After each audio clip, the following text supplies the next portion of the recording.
feines i tasques domèstiques. Qui les fa?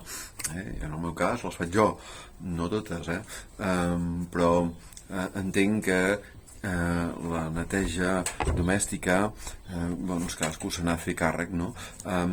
Clar, aquí hi ha una cosa i un tema, i és que hi ha gent que conviu amb altres persones, no sé, amb la seva parella, amb la seva família, no sé, amb els seus avis o àvies, amb el seu tiet, el seu tiet, el seu cosí, o viu en pisos compartits, de vegades pisos de, doncs, que s'han atorgat per ajudes socials i que doncs, són pisos, com es diu això, pisos entre cometes tutelats, abans en deien així, ara en diuen amb suport assistencial o suport a la llar, etc. Evidentment, quan en un pis han de viure 4 o 5 persones, 3, 4, s'han d'entendre, no? I això realment a vegades costa coordinar-se. Suposo que molts o moltes de vosaltres en alguna vegada de la vida, si heu estudiat, heu compartit pis d'estudiants, etc, no? Allò que es feia, no? En la universitat, i compartir el pis amb 3 o 4 persones que esteu estudiant diferents carreres. No és el meu cas, jo no puc parlar en aquest sentit, no és la meva experiència. Llavors, jo no he viscut en pisos d'estudiants, però entenem que si jo plantejo tot això i no parlo per experiència pròpia, doncs si voleu deixar el vostre comentari jo us llegiré i us comentaré i us respondré a les vostres qüestions. Llavors,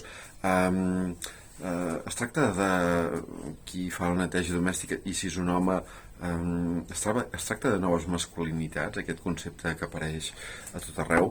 Jo penso que no, simplement es tracta d'assumir que qui embruta ha de netejar, i sigui home o dona, o sigui bisexual, o sigui m'enteneu?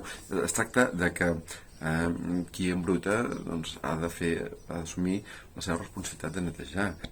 Llavors, qui vol menjar també ha de fer la compra, ha de cuinar, o també ha de planificar què farà durant la setmana, què farà el dia, i quins ingredients necessitarà per cuinar, o quins aliments necessitarà, si és en el cas que compra plats preparats, com en el meu cas, quan jo els últims temps comprava plats preparats. Llavors, a mi m'ajuda, personalment, jo explico la meva experiència, una persona per la neteja domèstica de casa meva.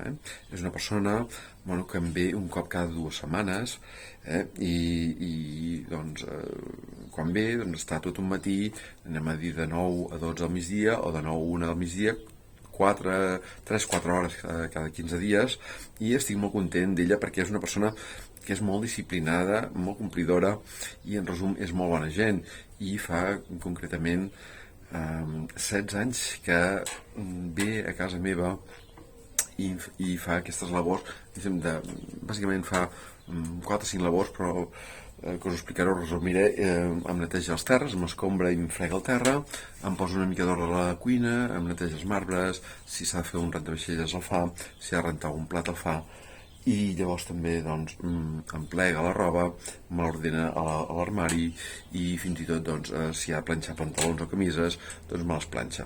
I això per mi resulta una comoditat, jo que soc home i estic mal acostumat a no haver de planxar, doncs per mi m'ajuda molt, no? Pues, bueno, tot s'ha de dir, no? Vull dir que a mi la meva mare em va ensenyar a planxar camises i pantalons, em va ensenyar, però no obstant no era jo qui ho feia, no? Jo vinc d'una família que no em va ensenyar a fer-ho això de manera assídua, de manera constant al temps, i per acostumar-me a haver de tenir cura de la roba, haver de tenir cura del menjar. I com que jo entenc jo una mare sobreprotectora que doncs, amb tota la bona fe em feia tota la feina, jo només m'havia de preocupar de sortir, anar a complir el meu horari laboral i tornar i tenir el plat a casa, tenir la roba neta, el llit fet, i moltes coses que la meva mare feia, no? Llavors, jo vinc d'aquest paradigma antic, no? I aquest va ser el meu model amb el que vaig créixer, no? I de cop i volta et trobes que no tens la mare, que vius en un pis sol i tu has de fer tu, o t'has d'organitzar d'alguna manera. Paro, m'embalo molt, no?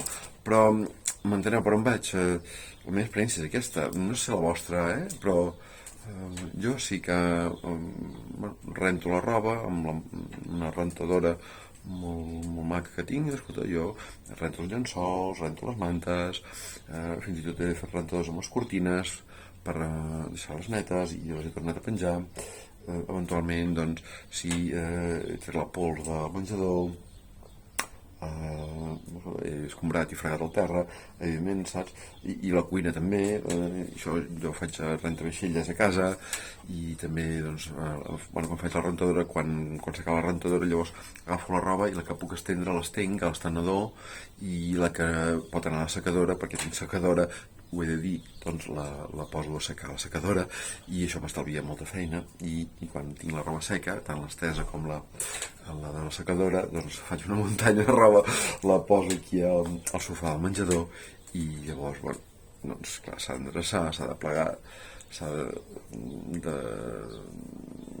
d'endreçar els seus respectius prestatges i armaris i, bueno, a vegades ho faig jo, a vegades fa la persona que m'ajuda amb tasques de la llar i bé, amb més o menys fortuna doncs aconsegueixo fer-ho d'aquesta manera i sortir del pas.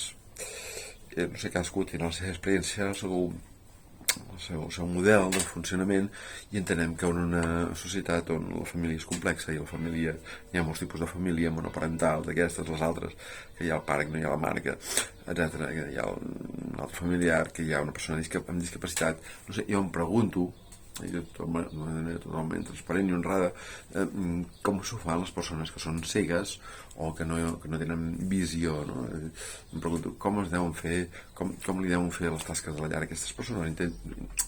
Entenc que algunes coses les poden fer ells, però altres coses necessitaran ajuda externa, no? Bueno, m'he enrotllat molt, espero que us serveixin aquestes reflexions, aquestes idees i aquesta experiència que jo poso sobre la taula i en qualsevol cas, si voleu comentar-me la vostra, estaré molt agraït de llegir-vos i de respondre als vostres comentaris. Moltes gràcies, us estimo a tots, totes i totis, igual que a mi mateix. A reveure.